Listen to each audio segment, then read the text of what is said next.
Welcome back to the Rex and Run podcast. This is Marc Corbett, shipwreck historian, dive boat captain, and underwater photographer. I'm Panda Daniels, shipwreck historian, wrangler, dive boat mate, and resident Make Shit Happen CEO. And I'd like to introduce you to Jay King. He's a good friend of ours, a technical diver, and a co-founder of the North Carolina Shipwreck Project. So if you're interested in maritime history, dive in the graveyard or Atlantic, or you're just here for the sharks, drop us a follow, find us on social media, or peruse the web at nc-shipwreckproject.com. Dive, dive, dive.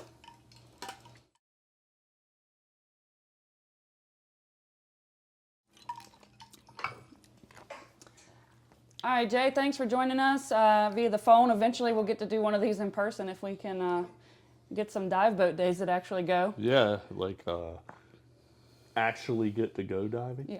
Well, actually, if we get to go diving, we won't be recording. So. Say what? If we get to go diving, we won't be recording. So. That's true. No. That's true. So today's episode is going to be diving in current off of Cape Hatteras specifically.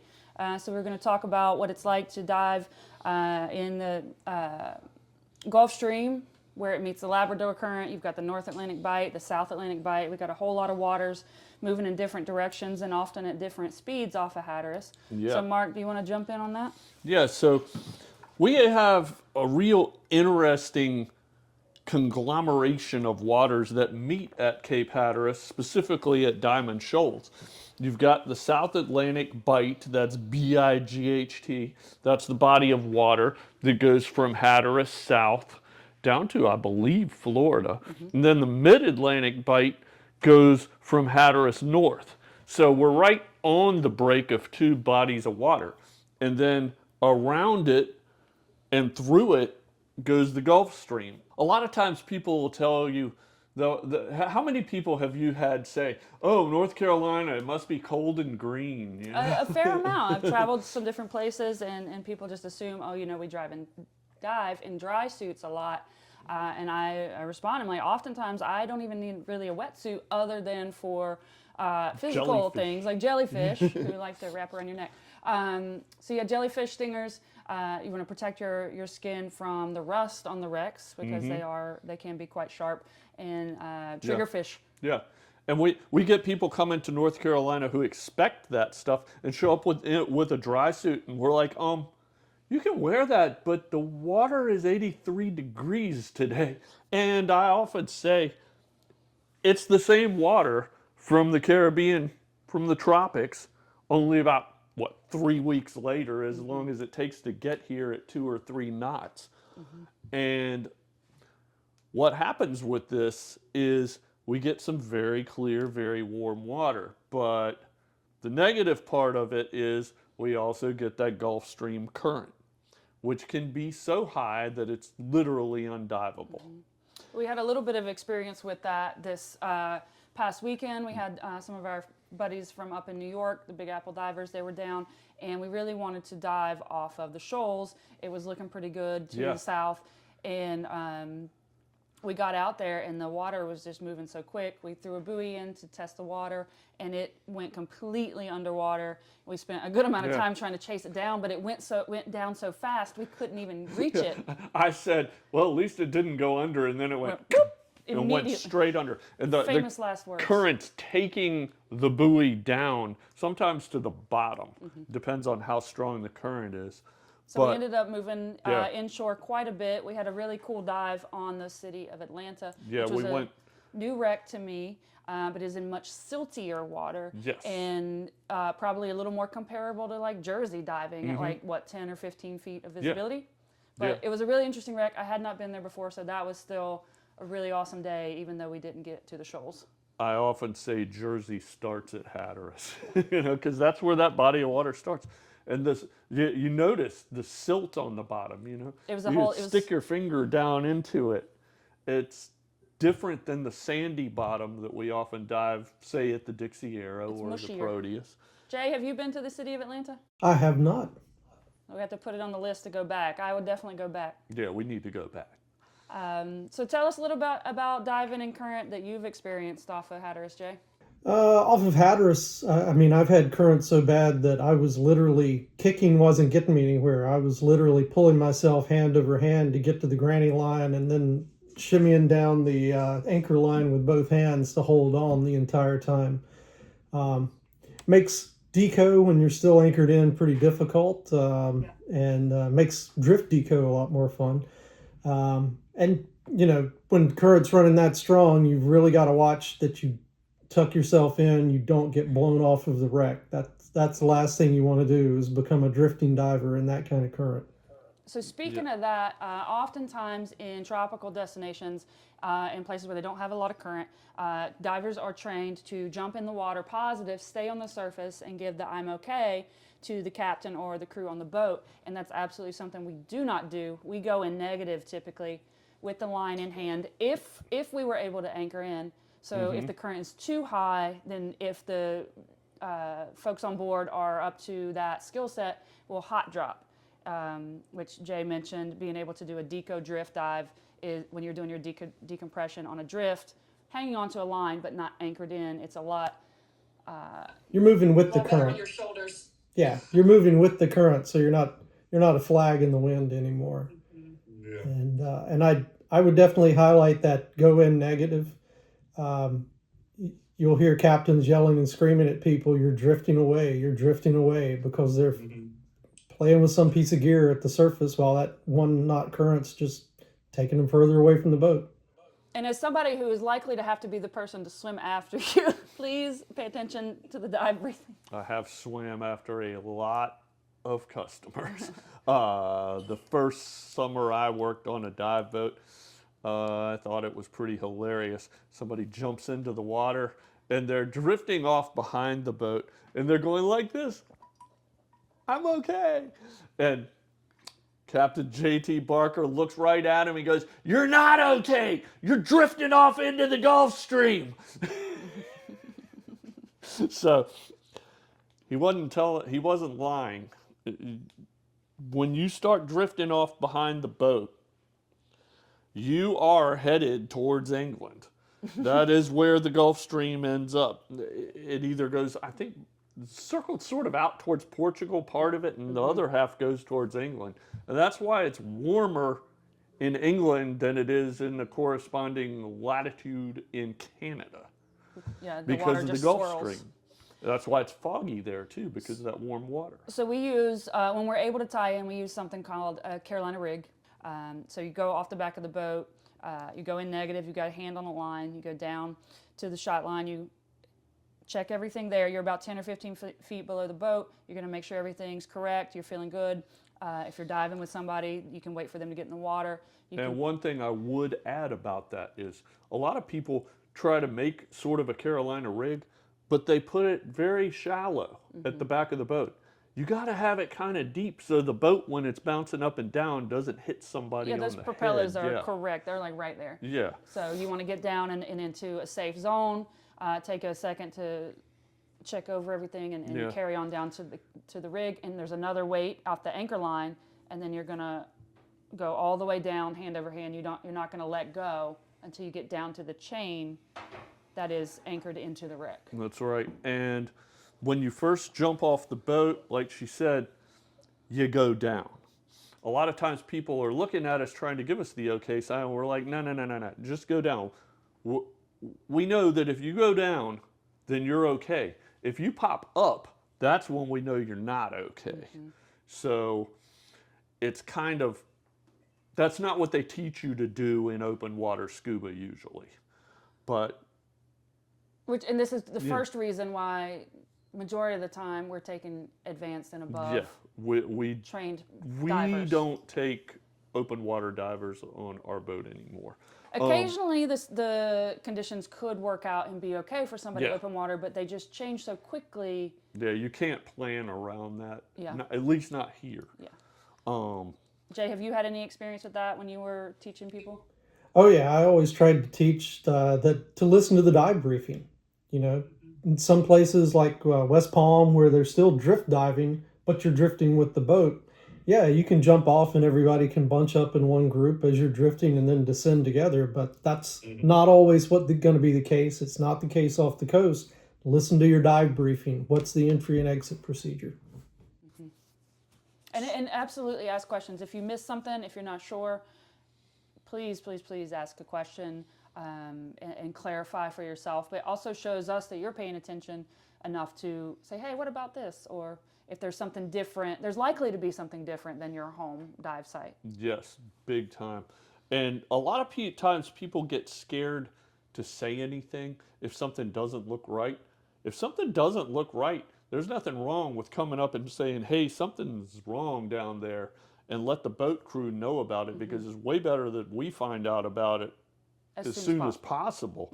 You know, somebody might go down and the hook is torn out of the wreck and they don't say anything about it, and it's just sort of dangling by one of the tie-in ropes or something. And it's better for us to know that. Yeah, we do our best to make sure it's very secure, and Captain Dave is very, very sensitive even at the surface on what the boat is doing. But nobody is perfect, and there's so many variables going on at any given point. I would always encourage customers to ask a question or say something if they've seen something that doesn't make sense to them. Absolutely, and that brings in another aspect of this, is why we kind of want our divers to be more of an advanced level. If you're diving on an anchor line in current and something happens to that anchor line, you need to know how to shoot an SMB. You need to know how to get a surface marker buoy to the surface so that the dive boat can see where you are. And that is a skill that takes a little bit of mastery. And we kind of almost insist that our divers are carrying an SMB and a reel to shoot it with. And, you know, we're not going to teach anybody how to do that. That's why you do dive instruction, but there's right ways to do it and wrong ways to do it. And you definitely want to be on top of your game with that when you're diving in any kind of current. They're really useful. Mine's actually holding up the phone right now behind the Yes, camera. it is. So yeah, a reel, a backup spool even, Yes. SMB, the larger the better, quite honestly, on Hatteras. There's little 4-foot, 6-foot ones. It's better than nothing, but you really want an 8 or a 10-foot SMB. You want a pretty good size SMB. I think 6 foot's okay. You think 6 foot's Yeah, okay? 6 foot's okay. But those little 4-footers, man, you get in some 4-foot waves, you can't even see those. We had things. 5-foot swell last weekend. We wouldn't have seen that. That is true. Yeah, that is true. So, make sure your gear matches the conditions that you're going to, and ask questions. Yeah, if you're going to a site for the first time and you've not dove that, reach out to somebody, let them know, hey, that shows you that you're thinking about it ahead of time and that you're making a plan. Yep. And another thing about current and anchor lines is you have to be very careful how it's tied in sometimes with a lot of current. And sometimes we will even let some scope out on the line to make it a little bit less yanky on the anchor. But when you're diving in current and a lot of waves, that's when it gets really dicey. Yeah, so having the scope out, it's not so taut, and as we've seen several times, it will rip out. Yeah, but when the anchor line's more straight up and down, it's probably easier to go down in current, but if there's a lot of waves, you might have to let a little bit out so that it's doing less actually pounding on the wreck. And sometimes, like last weekend, we put a lift bag on the anchor to pull it tight up on the wreck. Sometimes you see that. A lot of times in Morehead City, they'll have a lift bag on the anchor line. I think that's standard protocol for them. Pretty standard. Because they tie into the same spot a lot of the times repeatedly, and they want to make sure that those tie-ins are there when they go back. Yet another thing that current doesn't allow us to do, when we drop the hook from the boat, if you're dropping it into a bunch of current, and say one current's going this way and another one's going this way, you don't exactly know where that hook ends up. You don't know where your diver ends up. So sometimes, especially off Hatteras with the kind of current we have to kind of make something up when we tie in. We have to figure out, well, this is not what we wanted to tie into, but we're going to have to tie into something over here. So sometimes we don't end up exactly where we were planning on. Sure. Jay, you've done a little bit of tie-in. Have you had any wild experiences with the current doing crazy things with the anchor? No, I can't say I have on any of my own tie-ins, but I just haven't.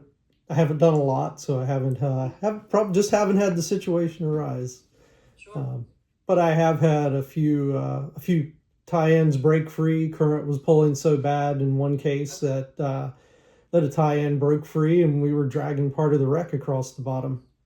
What was that experience like for you, and what was your response to that, and how did you safely? Everybody but the mate was back on the boat, and we hate to keep picking on JT, but this was on the under pressure, and he started yelling about how the mate had sent a lift bag up and from a spot on the wreck he wasn't supposed to go to. And then JT turned his electronics on and realized, hey, we were the ones moving. Two divers actually had to go down and unhook us from the piece of the wreck that we had pulled free before we could go back and pick that diver up. Okay. Does that sound familiar to you? It does. We had that happen last weekend. But that's another instance where that SMB is your signal to the surface. Like, you Yeah. can't always just shoot up and go up unsafely and let people know. So shooting that bag up says, hey, pay attention, something's up. And usually that will bring everybody around. And like you said, JT turned his electronics on and immediately knew that you guys had drifted off of the wreck, and you were able to react appropriately and get everybody safely on the boat. The sponsor for today's podcast is Outer Banks Distilling.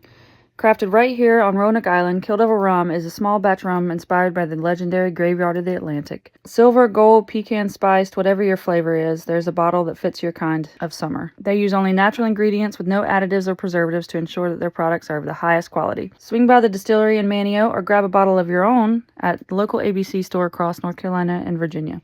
Take a little piece of the Outer Banks with you wherever you go. That kind of is what we've been talking about with anchor line diving, and that's when the boat's actually anchored to the bottom. Mm-hmm. But we dive some current that you can't even tie into the wreck. The current not gets feasible. too high. Mm-hmm. Even if you got it tied in, half the people wouldn't be able to make it down the anchor line, and it gets worse as we go out further, which is where the deeper wrecks are, because we get further out into the Gulf Stream. So, say we go to the Dixie Arrow, the Proteus, we have a pretty good shot at being able to anchor up, not too much current and not too much craziness. But sometimes when we go to places like the Monitor or the Clark or the Malchase, some of the deeper wrecks that we dive, you get out there and there's 2 knots of current. And the way the dive boat usually checks out the current is like we did the other day. Mm-hmm. You let the boat drift off into the current and just kill the engines, let it drift, and watch on the machine the track that you take. Then you get the boat started up. Well, you didn't really kill it. It was just idling. But you go into the current at dead idle, go up, and you see how fast you are going. And let's say you're going into the current and you're going 5 knots. Mm-hmm. And then you turn it around and go back down the same track at idle, and you look at it and you're going, let's say, 9 knots. 4 knots of current. So that's 4 knots difference. So you're going upstream, then going downstream, and you got to divide it by 2. Oh, divide by 2. So that's 4 knots divided by 2. You've got 2 solid knots of current. Okay. Now, you can get a little off with that if there's wind, but we tend not to dive too deep if it's really windy because we don't want the waves. Mm-hmm. So what we do then is we talk to the divers and we say, we can't anchor up. Mm-hmm. It's not happening. Do you guys want to hot drop this? And if the team decides that they're going to hot drop, then it becomes more a game of flying a plane and dropping paratroopers. And the way it works is the team has to jump in together. Mm-hmm. And some days we might divide the team into 2 and have 2 different groups go, or sometimes everybody goes at once. But you have to figure out all this and plan it. and then you have to, as a group, agree upon how long your bottom time is going to be. And a lot of divers don't like that. They're on their own. They like to be on their own.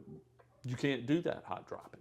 You have to agree to, we're going to shoot this bag at 25 minutes. And you have to be where you're supposed to be. And you have to come up with the group, or you're going to be coming up by yourself, probably under a different bag, and that creates problems. So I have a story about that. A couple years ago, this was before I was doing a lot of technical diving, and I was the safety diver. You guys, I think, were diving either the Clark or the Monitor, and something happened on the hot drop, and the last diver was just a couple of seconds behind everybody. And in that particular current, that means he was not with you guys for the entire dive. So we had a plan. I knew, Dave and I both knew the exact minute you guys were supposed to shoot your bag, and it came up. I went in the water. I counted the divers. I was like, we got 5. He's like, go back down. There's 6. I went back down. I was like, there's 5. There's 5. And within that time frame, another bag popped up, and it was, I don't even know how far away. Quarter mile away. It was a ways, but we saw it. And so we spent the entire hour of y'all's decompression just going back and forth. And that's very stressful for the people on board. We can do it, but it's not ideal. But at least that diver was prepared. He got his marker buoy up, and we were able to get everybody safely on board. But it makes for a much more stressful surface interval than if everybody's together. It definitely does. And then you guys didn't know where he was at. So I went down and I was like, we got him. It's okay. And everybody made it back. And you A know, different story from that was last year we did the Clark, and Jay, you were on that dive with us. And I believe we originally started with a 22-minute dive plan, but the bag was going to be shot at 19 minutes because it was the first time that the 6 of us had gone to that depth together. So Eugene shot the bag right at 19 minutes, and everybody was ready to go, and it went beautifully. Yeah. It was perfect conditions. It was a dive of a lifetime, honestly. So that is an example of it going exactly right. yeah. Sometimes it goes right, sometimes it goes wrong.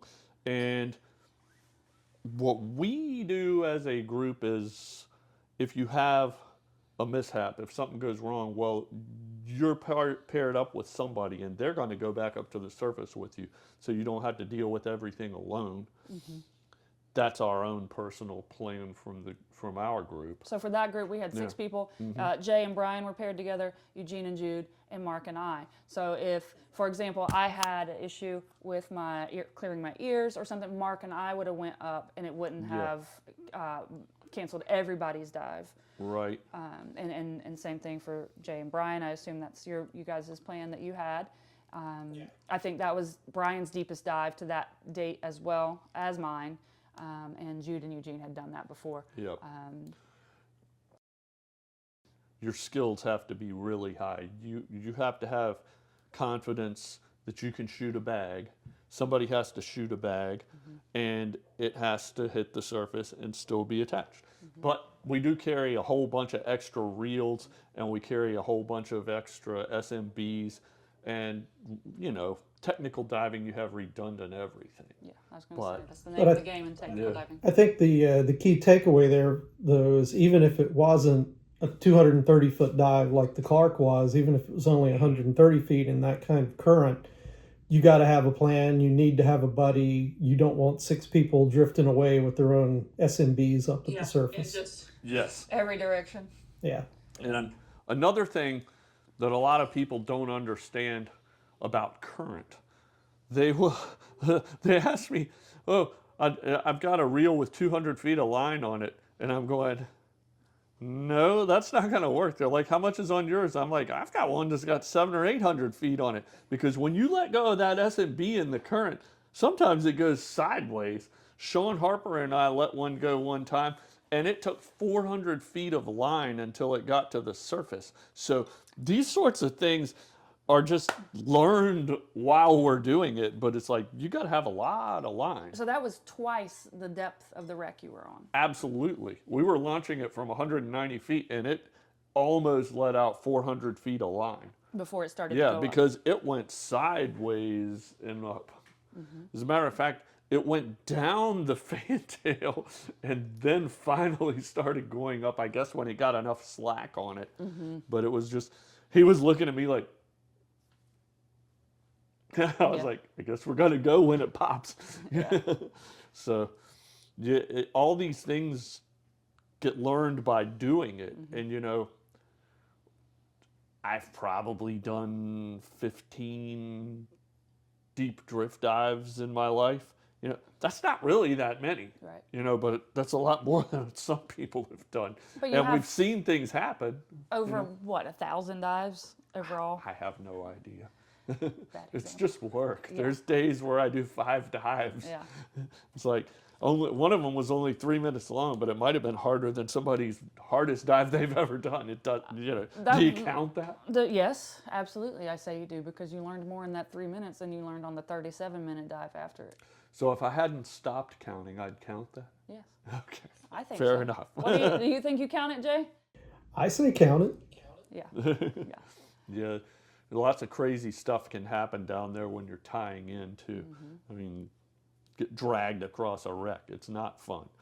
But these are where we learn to do this stuff. A lot of, like I've said many times, a lot of diving was learned the hard way, and you don't want to learn everything the hard way by yourself, because sometimes it doesn't work out so good for some of the people that learned that way. Yeah. Diving onto the Lansing was it was the deepest dive at that point that I had tried to anchor in. This was last year. And I got dragged across the bottom like a Beetlejuice tumbleweed, and you stepped in and grabbed the anchor and kind of like this Hail Mary and got to the last possible spot we could have tied in and got it in, because you knew where that was at. Yeah. And I was just doing everything I could to try to stop that anchor, but you're not stopping the boat if it's pulling you. I'm like fins, knees, elbows, Yep. everything. Oh, yeah. You're wish- not moving the boat. I wish we had a video. I'm sure that was probably pretty hilarious to observe from afar. Yeah, very much so. And it's funny because I was okay. It was fine. It wasn't something that caused a lot of problems. I try to be pretty aware of that as I'm learning from you and Dave, and I took my technical training with Jay originally.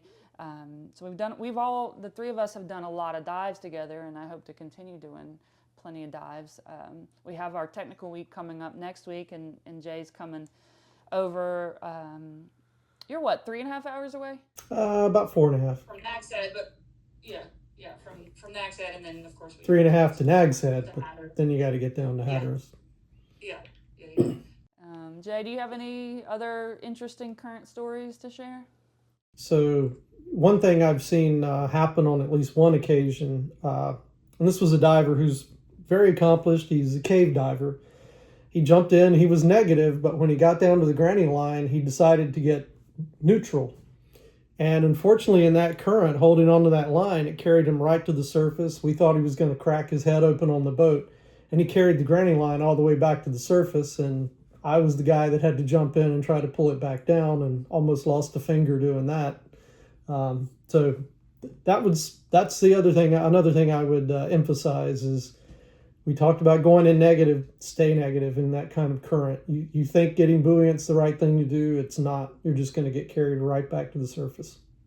Yeah, and that's something I had to learn the hard way, because I worked so hard to get my buoyancy correct and get my trim right. Yeah. And then you get hit with some current, and you're like, oh my God, I'm literally going up without, I'm not positive. You But become a wing. Yeah. Like on Yeah. a plane. So you gotta let some air out and get a little bit negative, so that you can stay at your safety stop or your decompression, and you're also not dragging other people to the surface by doing so. And then there's other crazy stuff that happens on anchor lines. Like, say, at the very back of the boat where the down line is, and it goes down to a weight. You get 3 divers hanging on there in the current, and the current starts pushing on the divers and pulls the weight up like a pendulum. So all of a sudden you're going, You're like, I'm supposed to be at 20 feet, but I'm hey, at there goes 13. my 20-foot stop, but I'm not getting that anymore. You have to. You have to figure it out together, because you can't let go of the rope either. Yeah. Because you're gone. And many times I've actually had to go back down to the anchor line to get deep enough. Thanks, Mark. And- You reminded me that most of us carry John lines because we don't want to get bunched up at 20 feet for our stops. But that John line's a big lifesaver in a current too. It means you Yes, can it hook really to the anchor line and back off a little bit and save your arm strength a little bit. Yeah, I felt like I was going to have my shoulder dislocated on a few occasions. Yeah. And that can actually get kind of tiring. Yeah. Like doing, people are like, oh, well, we're going to do a 1.5 hour runtime. It's like, man, hanging on to that anchor line for an hour and a half, it gets tiring. It gets tough. There's certainly been times where we've planned a dive time and then we got to the bottom and we're like, Nope. Yeah. You also definitely need to consider that what's going to be like coming back up on your dive plan, and you get into that crazy current. You're going to be hoping somebody pulls the hook and lets the boat start drifting with the current to get it off of you. we had a buddy who called that the sleigh ride. The sleigh ride. And you can just drift along. It just takes that pressure off of the line and consequently off of your shoulders. But yeah, it's interesting. You get the divers stacked up, and everybody's doing their best to stay out of everybody's way. But you get occasionally smacked with a fin or a deco bottle or what have you when the current's pulling everybody. Oh yeah, smashing and them then together. the other thing that happens is the boat itself. Yes, you got to be aware of that. The boat might say you've got wind coming from one direction and current coming from the other direction. The current might push the boat so that it's getting hit on the side by the waves, and then the whole boat's rocking like crazy, and it'll make you seasick and all kinds of horrible stuff. That happens pretty frequently. Then other crazy stuff that can happen to the boat in the current, you start drifting away from the wreck, and how soon does somebody notice that the boat tore out of the wreck and is drifting off in the current? You've got to keep an eye on those things. You have to be cognizant of where you are. Certainly. And all of these things, not to scare anybody away from the diving here, because the diving can be absolutely incredible. There's a reason we do all this hard stuff to keep coming back to it, right? Yes, definitely worth it. Build your skill a little bit at the time. I recall the first dive that I ever called before on the granny line. I'm pretty sure it was the Lansing, and that was only a few years in, and I went down the granny line, and at the time I had that little cap with the little ears on it, and they were laid flat, and it was trying to fly backwards, and I was pulling myself along, and the dive, this was my second dive, and the previous dive to that one had already had a few challenges. A line had gotten tangled up, and I was like, you know what, not today. And we went back to that wreck later that week, and I had an incredible dive. But in that moment, just feeling like, today's not the day to push this. Could I get down? Probably. Will I be okay? Most likely, but I'm already sort of in my head about the incident that happened on the first dive, and this extra pressure from the current pushing me like this. I don't want to mess with this today, and I made that call. And there's no shame in that. I was not the only diver that called it that day. There was divers who had a many years more experience, and they're like, no, I don't want to deal with it. And there's nothing wrong with that. It's part of character building. That kind of diving will definitely build some character. Jay, I remember a dive I was with you, and the downline broke. Yeah, wasn't that fun? It was, I think it was me, another diver that we haven't asked, so I won't mention his name, and then you. I think it was the three of us, and then two more divers, one of whom was going to pull the hook. Yep. And we had pretty good current and pretty high waves that day, and I'm at the top, and all of a sudden I heard a pop, and I look, and I'm holding the end of that granny line in my hand. And I was right behind you. And you let it go, and then I'm holding it, and in my head for a second I was like, I'm just gonna swim this to the boat, and I was like, I very quickly realized that wasn't gonna happen, and I turned around and looked at the diver behind me, and I'm like, I'm sorry, because I had to let it go. Well, yeah, that was my first reaction. Was I can swim this back, and I couldn't against that current, and I dropped it. You dropped it. The next guy dropped it. And the guys at the bottom said they were looking around going, what is going on up there? They got both ends. I've seen it happen the other way too. Like the line broke at the back. Yeah. And Just dropped. the line went straight to the bottom. Yeah. So yet another instance when you need an SMB to let the boat know where you're at, and you have something to hang on to, so you're not just out in the ocean willy nilly. So yeah, we got some technical dives coming up next week. Hope we have some opportunities to film some of the things that we have talked about tonight. Did you guys have anything else that you wanted to add to the current episode? Yes. Yes, Mark? Don't let go of the line. Bingo. People let go of the line and start drifting off, and you're like, no, what are you doing? That is your connection to the bottom. That is your connection to the shipwreck. It's your connection to the boat too. You know, actually, that brings up a good point. So if you're in current, if you know you're going to be diving in current, especially, because we know a lot of these guys have these massive, really nice camera rigs, and they take magnificent pictures with them. Yes. But that's going to add a lot of drag. And so think about, if there is current, think about what you're going to be taking down there with you, because I think we all remember an incident last year where a diver let go, and he had that massive camera rig with him, and he could not fight the current and get back to the anchor line. Yeah, and sometimes, say you're going to take 2 decompression bottles with you. Well, you might have to cut your dive short and do less decompression and take 1 bottle, or maybe even no decompression if you want to make it to the bottom. You know, it depends on how much stuff you can carry, you know, how strong you are at pulling down the line. Yeah. And that's risky. So you've got to sort of prioritize what you want to do. I mean, I like those big cameras. They shoot incredible photos, but they're not very good in current. Right. And also not just evaluating what your strength-wise you can handle, but your attention. Your attention is going to be split between your camera, the photo, the content that you're shooting, and what you're actually doing with your body. And so you have to be super proficient and be able to just like muscle memory. You know what you're doing, and that's not to say that things happen. Things happen for sure. We're not downing anybody. It just is something to be aware of, that the camera sometimes will put you in a situation that you may not have been in without it.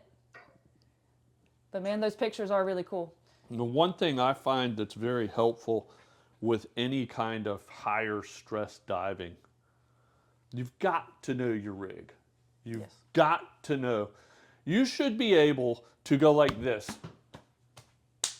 Are you doing the Macarena? Yes, you should be able to do the Macarena and tell if something's missing, because it doesn't feel right. You'll often see me, and it looks like I'm doing like head, shoulders, knees, and toes, and I kind of am, but I will tap everything. Yeah. And this is another reason I like to pre-breathe before when I go sit on the back with you, before we jump in to tie in. I have a pretty good sac rate, so I'm not worried about those few breaths. It's more important to me to really just like get into the breathing pattern, but also we're on the back of the boat, so sometimes there's diesel fumes, so I don't want to breathe those in. But it just allows me to just cycle. Yeah. And occasionally when we're diving trimix, obviously that's a different situation when you're going hypoxic, but sometimes I'll have my travel gas, and I do that. I think people are afraid sometimes to use up some of their gas. Yeah. But for me, that really helps me get in that moment and get prepared. And there's been a time or two where something, like maybe a hose popped, or there was a leak that I didn't have when I was getting ready on, I was going to say the bench, but let's be realistic. Most of the time it's the cooler. And right before, you hear something, you're like, hold on. Yeah. And it saves you from having to deal with that underwater. That's another thing that when you're diving in higher stress situations, people sometimes will jump in and they'll like pop out going, my gas isn't turned on. It's like, you didn't breathe at first. Like I check all my regulators before I jump in the water. I don't do those little shallow breaths either. Yeah. I do full breaths. Yeah. Those few breaths are worth far more to me of peace of mind to know that my gear is working appropriately. When you've got things like a lot of current or rough seas or bad visibility, it creates stress in your mind. And you need to be disciplined enough at your gear at making sure everything was set up on the boat before you jump in, checking. I mean, just simple things like looking at your computer and make sure you don't have it in have the wrong gas punched in. Just simple stuff like You're that. on your deco gas. Yeah. Jay, so you're on a rebreather the most of the time. Do you feel like there's any differences for you with the rebreather versus open circuit when you're diving in current? It's the extra drag. I'm probably there's current I would do in a single tank or even doubles that well, actually my rebreather is pretty Revo. It's pretty streamlined. But yeah, it makes me think twice about current and all like Mark said, how many bailout or deco bottles am I going to be hanging? Because I want to make sure that I'm not going to be carrying too much. Right. So I dive often. I have 240, so I usually have 140, and then if we're doing something deep, I'll have 240s as my deco gas. But I know some of the guys have 80s Yeah. and larger bottles, and so that really, you have to think about that surface area that's coming across you. You have to think about how streamlined you are versus how much gas you need to take on a dive. That becomes way more important on the deep stuff.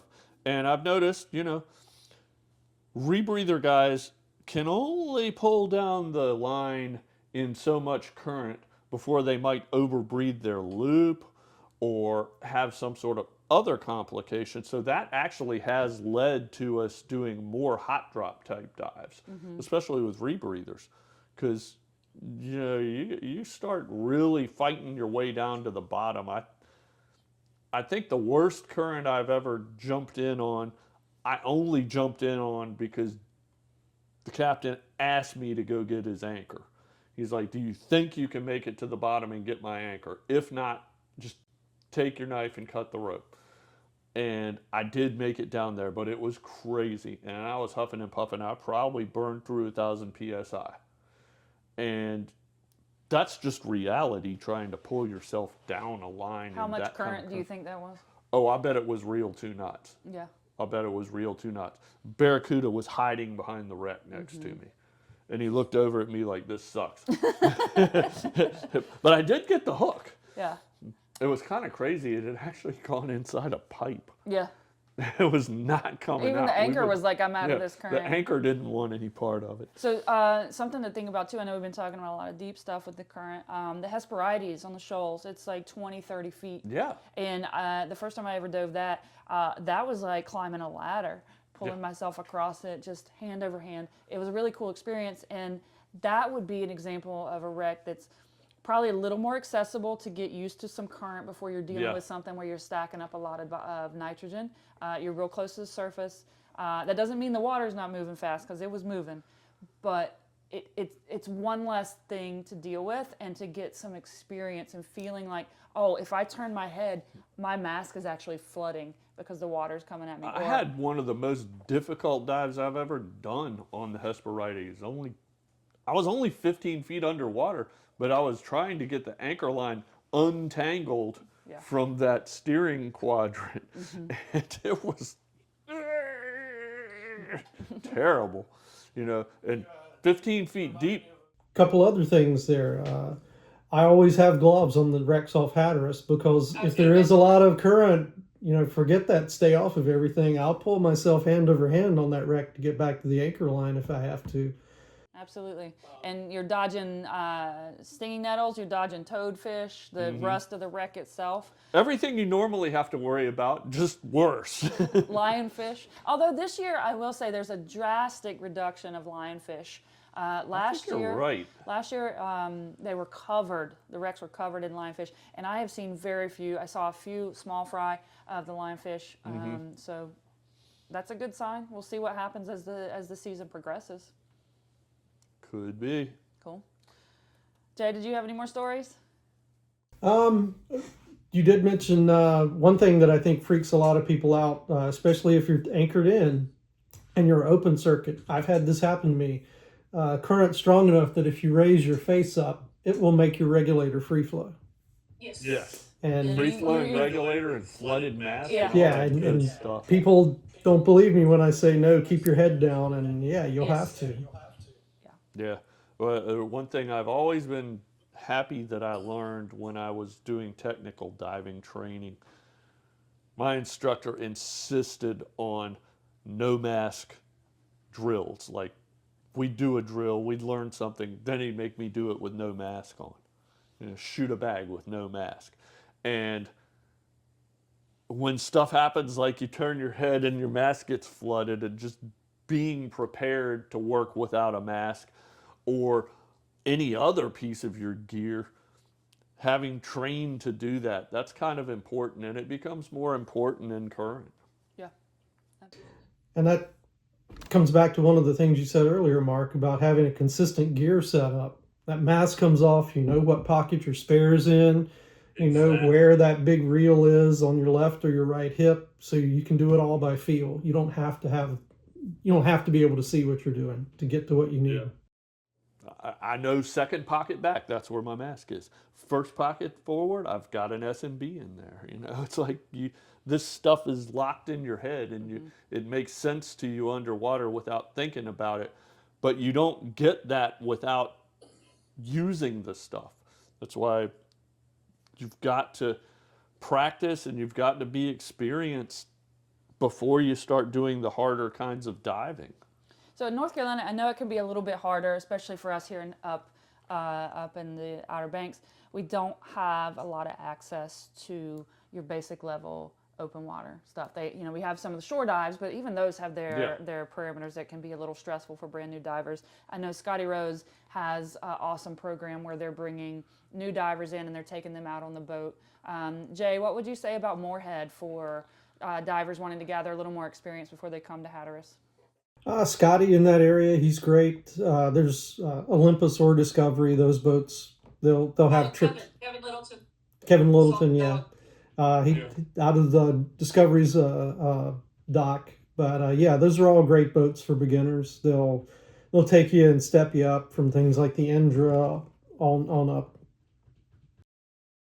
Yeah, and I remember when I first started diving, hearing stories about, captains taking boatload of brand new divers out to some crazy wreck that's got a ton of current on it, and jump in, fellas, all that kind of stuff. And I'm glad we're not doing stuff like that these days. You have to remember really too, though, reckless. that a lot of times, like older dive classes were longer.